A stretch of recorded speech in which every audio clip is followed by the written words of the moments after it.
primeiro erro clássico em concursos da área administrativa, sem sombra de dúvidas, é subestimar a prova. Esse erro acontece muito frequentemente com candidatos iniciantes, mas também com candidatos avançados, até que já passaram em concursos, pessoas que fizeram concursos há muitos anos, por exemplo, aí pegam um outro concurso para fazer e tomam aquele choque de realidade ali. E no caso do iniciante, isso está relacionado a um tema que foi até objeto de vídeo aqui no canal, né? Que não existe concurso de nível médio, que as pessoas pensam que é de nível médio, então alguma coisa que eu já vi na escola ali, aquele nível de dificuldade que eu estou acostumado, e quando chega na prova, encontra um cenário completamente diferente. Isso acontece com as provas de nível fundamental também, né? A pessoa, concurso de prefeitura ali, auxiliar de sei lá o que, vou lá fazer nível fundamental, tranquila a prova. Chega lá, vê umas questões, não entende nada do que está acontecendo.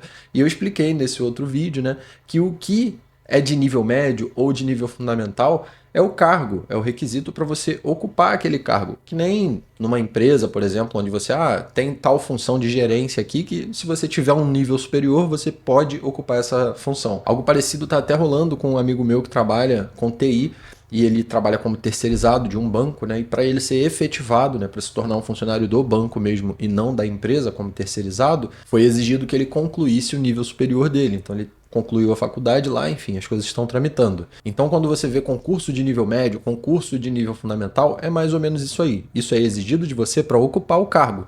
Mas o que vai mandar na dificuldade da prova e dizer se ela é realmente de nível médio, de nível fundamental, de nível superior ou nível NASA é a concorrência, né? Então não subestime os concursos, viu? Por que você acha que tem concurso para professor e tem professor que reprova? Se é o professor que ensina a matéria pra gente, concurso é difícil, cara. Tem que ser levado a sério. Então lembre sempre disso quando for estudar para um concurso, nunca subestime a prova. E olha, não superestime também. Não é só porque um concurso é de nível superior que ele vai ser super difícil. Eu tenho falado isso aqui no canal, futuramente a gente vai trazer um vídeo só para falar disso, mostrando exemplos práticos e tudo mais, mas um exemplo que eu dei no último vídeo é que tem concurso de nível superior pagando 4, 5 mil reais, que por não ser tão atrativo para o nível superior, acaba se tornando até mais fácil do que passar em concurso de nível médio que paga a mesma coisa, né? 5, 6, 7 mil. Quando você tem esses valores num concurso de nível médio, esse concurso acaba exigindo muito mais dos candidatos do que concursos de nível superior nessa mesma faixa de remuneração. Então eu diria que superestimar é um erro até mais grave na preparação, porque essa pessoa, ela nem se inscreve, ela nem tenta esse concurso, né? Porque está superestimando ali uma coisa que na verdade está no nível de dificuldade que ela teria condições de fazer. Agora vamos um pouco mais para a prática aqui. Um equívoco gravíssimo na preparação para concursos é estudar só assistindo aula, o concurseiro Netflix, né? Acha que vai assistir, vai chegar na prova e vai resolver. O processo de construção do conhecimento ele é complexo, né? A neuroplasticidade, o cérebro vai se moldando, as coisas vão acontecendo e tudo isso leva tempo e demanda formas diferentes de ataque, digamos assim. Então, para a maioria esmagadora das pessoas, não basta assistir aulas, você precisa resolver questões, você precisa construir resumos, mapas mentais, flashcards, estudar ativamente é muito importante, sobretudo para concursos públicos, né? A maioria das questões na área administrativa, quando a gente fala de direito, informática, português, que tem muita regrinha, né? A maioria das questões vai exigir de você um decoreba e não basta assistir a aula para decorar. Você precisa resolver muitas questões, você precisa de repetição, então outros métodos são necessários. Não seja um concurseiro Netflix, né? Tentando ver todas as aulas ali. O outro erro seria se preparar somente com questões. Quem acompanha o canal aqui há bastante tempo já sabe que eu sou um defensor do uso majoritário de questões na preparação, ou seja,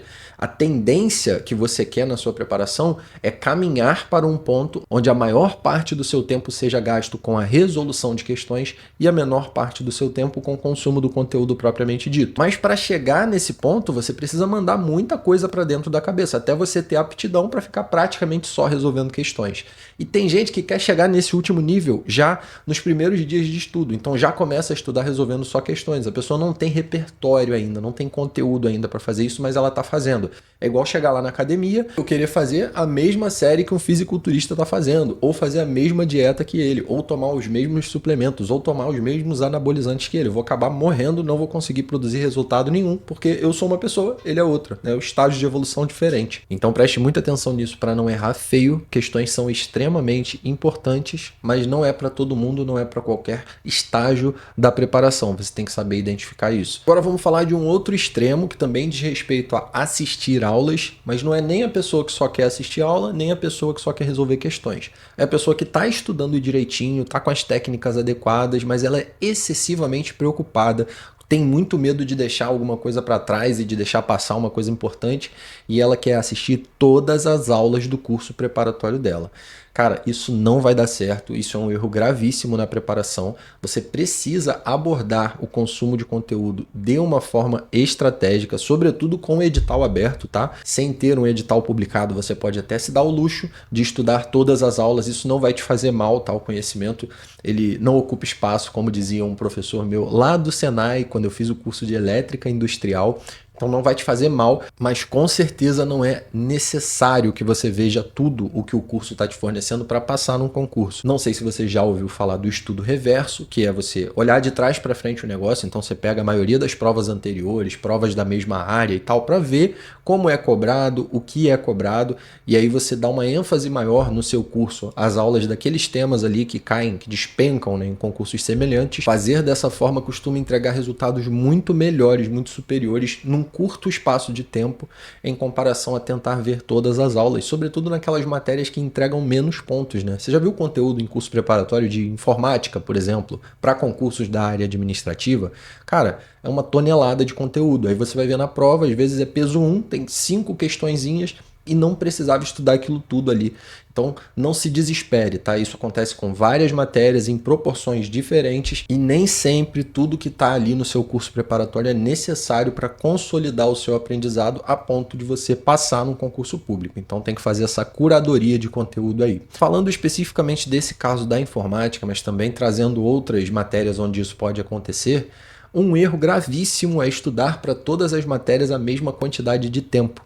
Por exemplo, meu irmão me mandou hoje, inclusive, um ciclo de estudos lá que a IA propôs para ele, né? Ele está se preparando para um concurso de Câmara Municipal e a IA propôs que ele estudasse na segunda-feira português, na terça matemática, na quarta regimento interno, na quinta lei orgânica, e também que ele resolvesse a mesma quantidade de questões para todas essas matérias. E isso pode ser um erro gravíssimo se a sua prova tem quantidades diferentes de questões, pesos diferentes, e aí você está tratando de forma igual as matérias, mas sei lá, a matemática tem 5 questões, lei orgânica tem 15 e peso 2.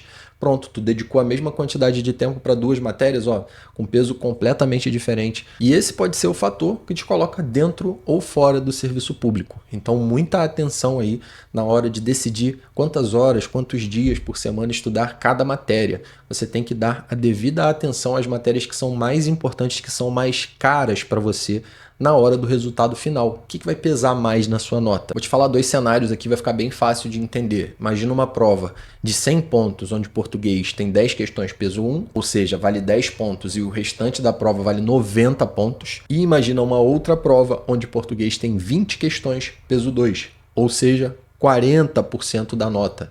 É totalmente diferente a abordagem nesses 2 casos. Isso acontece bastante na área administrativa, tá? Eu já vi concurso, por exemplo, se eu não me engano foi assistente administrativo da EBSER, onde a prova objetiva valia 100 pontos e a redação valia mais 10 pontos. Então a redação valia 10, a prova valia 100, a prova objetiva. E eu já vi concurso para a área administrativa, onde a prova objetiva valia 50 pontos e a prova discursiva valia 50 pontos também. Tá vendo a disparidade?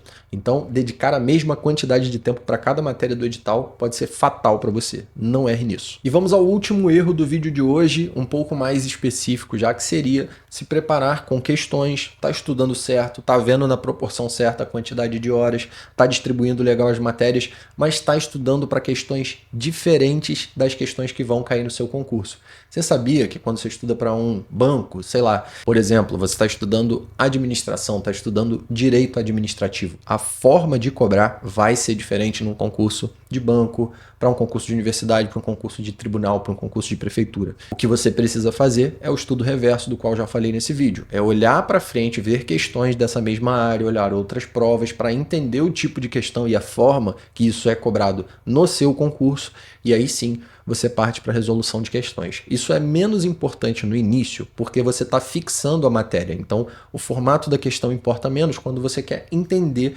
aquela matéria. Agora, para acertar questões do seu concurso, é legal que você faça questões da sua banca, da sua área. Você pode expandir um pouco, tá? Não precisa ficar travado só na banca também não. Basta que essas questões estejam alinhadas em essência, né? Formato, nível de dificuldade, complexidade, profundidade da parada ali, com o que você vai encontrar na sua prova. E aqui tem um bônus. Dentro dessa mesma questão, a gente pode falar das pessoas que estudam só por questões da banca. Ah, eu quero muito específico, eu vou ver aqui. Lembra do extremo? Então, se você tentar ser específico demais, você pode reduzir o quê? A quantidade. Então, você estuda questões que realmente são muito parecidas com as que você vai ver na sua prova, só que você resolveu 370 questões que tinham disponíveis ali, realmente, mesmo tipo de cargo, mesma banca, tudo ali perfeito, ideal, padrãozinho da tua prova. Só que o outro candidato, que não se limitou tanto, viu 3.000, 4.000 questões. Quem você acha que vai melhor na prova no dia do concurso? Entendeu onde eu quero chegar? E para lidar com isso, eu proponho a lógica do funil de questões. Eu falo disso sempre que eu produzo conteúdo para alguns concursos. Já publiquei vídeo aqui no canal falando disso, que é o quê? Você pegar questões mais abrangentes primeiro, aí depois você pega questões da área, só por último você pega questões da banca. Dessa forma você vê uma quantidade legal de questões e você vai afinando ali, vai chegando mais perto do que vai ser a realidade da sua prova de fato, tem contato com essas questões mais semelhantes, justamente mais próximo da prova. E agora eu quero que você me conte se você já errou em alguma dessas coisas que eu falei no vídeo de hoje. Eu já errei em várias, com certeza. Comenta aqui porque o vídeo continua nos comentários. Até a próxima, partiu!